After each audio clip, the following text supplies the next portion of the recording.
Então, mas assim, quando a gente tava até conversando, eu me dei bem fazendo Swastika, porque porque a Chandra, ela é mais tranquila. Mas tem algumas linhas, o pessoal é mais rígido, assim. Fala um pouco disso. Qual o princípio e como é que funciona? Eu acho que em todas as profissões, tudo aquilo... A gente lida com pessoas. Sim. Tem pessoas que vão ter mais tato, outras não. Uns vão ser mais rígidos e outros não. Sim. Então, como o yoga ele tem a proposta, a meta do yoga é a meditação. É você entrar num estado de hiperconsciência e de mega lucidez. Essa é a meta. Mesmo que você não queira chegar lá, essa é a meta. Eu ia te perguntar isso. Então, qual que é o objetivo O em objetivo é a meditação. Só é considerado yoga se tiver como objetivo a meditação. E o que é a meditação, Chandra? A meditação é quando a gente consegue atingir um estado mental onde a tua mente, o teu cérebro, ele começa a funcionar sem aquilo que você já viveu. Então, por exemplo... Isso é legal. É muito legal. Eu sou apaixonada. Essa parte aí de meditação eu amo. Por exemplo, quando a gente tem alguém te fala alguma palavra, você se irrita.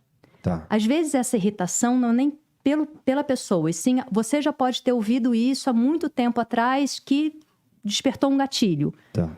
E esse gatilho fez você ter uma reação. Ou você vai ler alguma coisa, você vai ter que tomar alguma decisão e você não consegue tomar aquela decisão porque você está emocionalmente muito envolvido naquilo. Então, a meditação, o que ela faz? A tua mente, ela passa a funcionar sem os dogmas, sem os paradigmas, seja da família, seja da sociedade, seja dos seus traumas pessoais. Então, a gente consegue ver a nossa vida de cima. Tá. É meio louco, assim, falando. Mas é a mesma coisa, mesma coisa entre aspas, mas é como se você fosse numa terapia, por exemplo. O terapeuta, ele não está emocionalmente envolvido no teu problema, então ele consegue enxergar aquilo que você não está enxergando. A meditação é isso, você começa a se enxergar sem estar emocionalmente envolvido naquilo. Tá. Então a gente começa a ter decisões muito mais certeiras. O teu cérebro, ele está muito à frente, então assim, se você assinar tal coisa, você já começa a entender, se você assinar, o que vai acontecer, e se você não assinar também.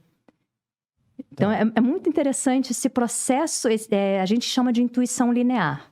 Intuição a gente tem normalmente, Sim. A gente já nasce com ela. Então, às vezes, você pensa numa pessoa, a pessoa te liga.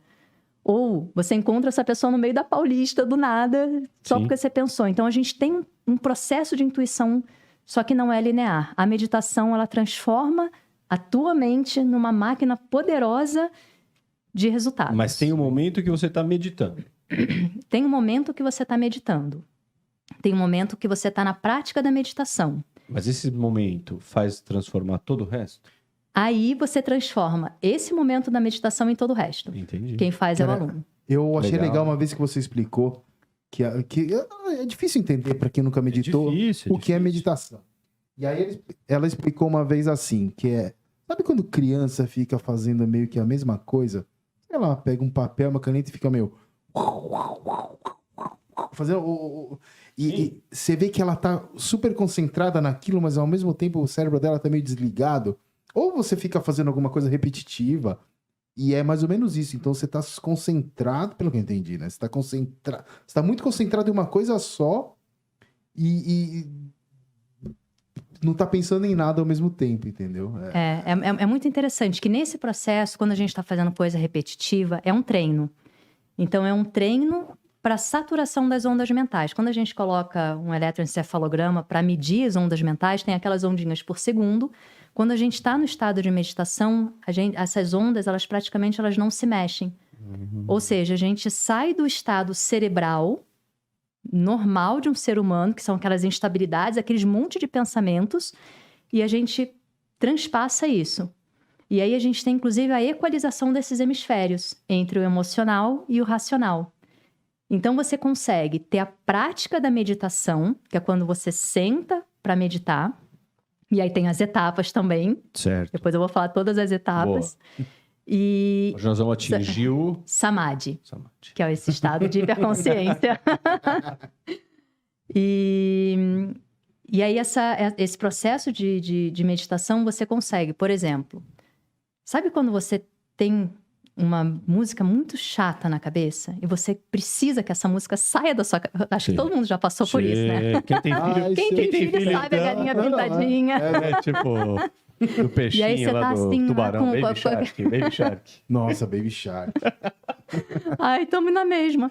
Aí você quer dormir e tá com aquele Baby Shark na cabeça. Você fala assim, gente, eu quero dormir. Quanto mais ansioso você fica, menos você consegue dormir. Sim. Aí que vai entrar Total. a técnica da meditação para que você consiga desligar essa bendita música e dormir. Sensacional. Então, são técnicas, ou, por exemplo, uma outra coisa que a meditação funciona muito é quando você quer lembrar, voltando aí na música, adoro música, né?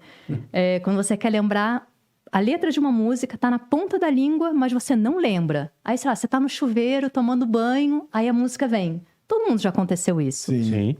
É quando você desliga esse estado emocional de nervosismo que a resposta vem. Puta. Aconteceu agora, né? Que ele tava tentando lembrar o nome ali. É, sim. É, na hora que tava tentando lembrar, não vinha. Na hora que você desencana, Na hora você que relaxa. desencana. É, exatamente. E a gente consegue fazer isso com técnica. Aí você pode usar música, você pode utilizar imagem, você pode utilizar a respiração, que é outra coisa magnífica do yoga, né? Que Sim, é o reaprender respiração. a respirar. E Respiração abdominal. respiração abdominal. São três respirações. É. Cruel isso. A gente tende a respirar muito pela parte alta. A parte alta é considerada a parte que desencadeia esses estados de ansiedade. E essa parte alta, ela compreende, em aproximadamente, doutores, 10% da capacidade pulmonar. Então, é muito pouco. É, quando o pessoal tá hiperventilando, fica... Lá em cima. É, então só... É aqui em só, cima. e é muito ruim. Né? Sim. Crise de ansiedade, elas Faz de novo para o pessoal ver. Você tá nervosão ali, né? O urso do pica-pau. Não é? Muito bom. E aí tem a respiração abdominal, que ela já tem 60% da tua capacidade pulmonar. Tem outra ainda?